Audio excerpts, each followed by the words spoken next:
Chapter 5. I must become a gentleman. My life went on without change for 2 or 3 years. One day, Miss Havisham looked up at me and said, "You're getting tall, Pip. What is the name of your brother-in-law, the blacksmith?"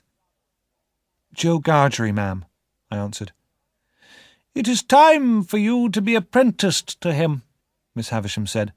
"Bring him with you one day. Bring him soon." So, 2 days later, Joe put on his Sunday clothes and boots. Looking very awkward and uncomfortable, he walked with me to Satis house, where Miss Havisham lived. Estella opened the gate for us. She smiled scornfully at Joe, and I felt ashamed of him.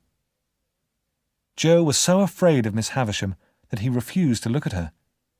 He stood near the door, turning his hat round and round in his strong hands. Miss Havisham picked up a little bag from her dressing table. She held it out to Joe. "It is time Pip became your apprentice," she said. "Pip has earned his premium, and here it is. There are 25 guineas in this bag, Pip," she said to me. "Give them to Joe Gargery. He is your master now. Goodbye." And she turned away. I looked at Miss Havisham and Estella in despair. "But don't you want me to come again, Miss Havisham?" I asked. "No, Pip. Gargery is your master, and you must work for him. Pip has been a good boy here," Miss Havisham said to Joe. "This money is his reward. You are an honest man, and will not expect more. Let them out, Estella." Bitterly disappointed, I led Joe from that strange room. He walked like a man in a dream. And so I became a blacksmith. From that day I lived in fear. Fear that Estella might see me at work with my dirty face and dirty hands. In my mind, I saw her beautiful face, with its hard, scornful smile. A year passed. I still thought about Estella every day. I longed to see Estella again. So I decided to go to Satis house. I asked Joe for a holiday, and he agreed to close the forge for a day. When I reached Satis house, the gate was opened by a servant. "I hope you want nothing more, Pip. You'll get no more money from me," Miss Havisham said when she saw me. "That is not why I am here, Miss Havisham," I replied. "I want you to know I am doing well in my apprenticeship, that is all. I shall always be grateful to you." "Well, Pip, you can come and see me sometimes," Miss Havisham answered. "Come every year on your birthday. As you see, I am alone now." I hope Estella is well," I said. "Estella is very well," Miss Havisham replied, "and she is more beautiful than ever. She is in France, being educated to be a lady. Do you feel that you have lost her, Pip?" she added with a cruel smile. I could not answer. Miss Havisham laughed. I said goodbye to her and walked sadly home. When I reached the forge, I was surprised to see a crowd of people outside. I ran into the kitchen. Joe was there, and the doctor. My poor sister, Mrs. Joe Gargery, was lying quiet and still on the floor. Someone had attacked Mrs. Joe when she was alone in the house. She was not dead, but terribly injured, unable to walk or speak. My sister lay in bed for many weeks. At last, she was able to sit downstairs, but her sharp voice was quiet forever. She never spoke again. From that day onwards, someone had to look after Mrs. Joe all the time. And so, Biddy came into our lives. Biddy was the same age as me, but she was not beautiful like Estella. How could she be beautiful? She was only a common girl from the village. But Biddy's eyes were bright. She had a sweet smile and was sensible and kind. The years passed. I visited Satis house every year on my birthday.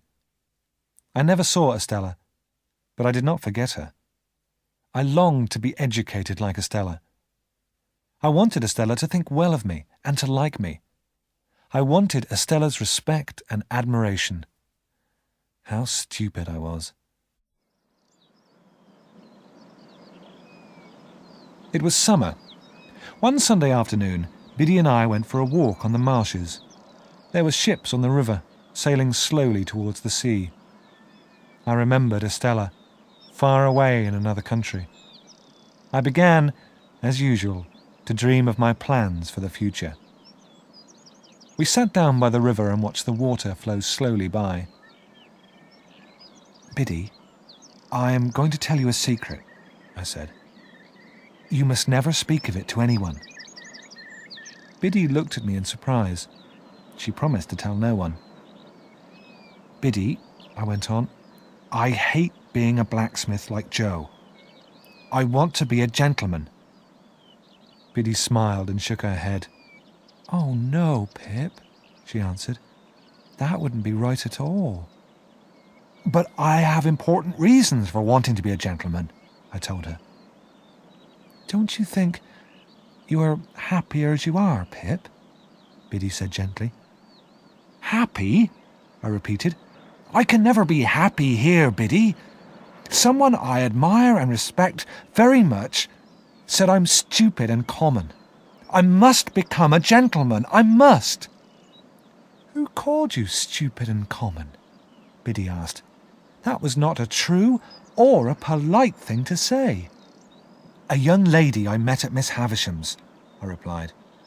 "The young lady is beautiful, and I love her very much. She is the reason why I must become a gentleman." "Do you want to be a gentleman to hurt her, or to make her respect you?" Biddy asked me quietly. "I don't know." "I think you should forget her," Biddy said. "She has been rude and cruel to you. The young lady is not worth your respect." "You may be right, Biddy," I said. "I believe you are, but I love her very, very much." Tears came into my eyes. I threw myself on the ground in despair. Biddy touched my hair gently. "Thank you for telling me this, Pip," she said. "I will always keep your secret." I sat up. "And I will always tell you everything, Biddy dear," I said. "Yes, I'm sure you will, Pip," Biddy replied. She smiled sadly. But I had not told Biddy everything. I believed that Miss Havisham had plans for me. I hoped that she would give me money for my education, money to make me a gentleman. If I had money and education, Estella would love me as I loved her. I hoped that Miss Havisham would make it possible for me to marry Estella.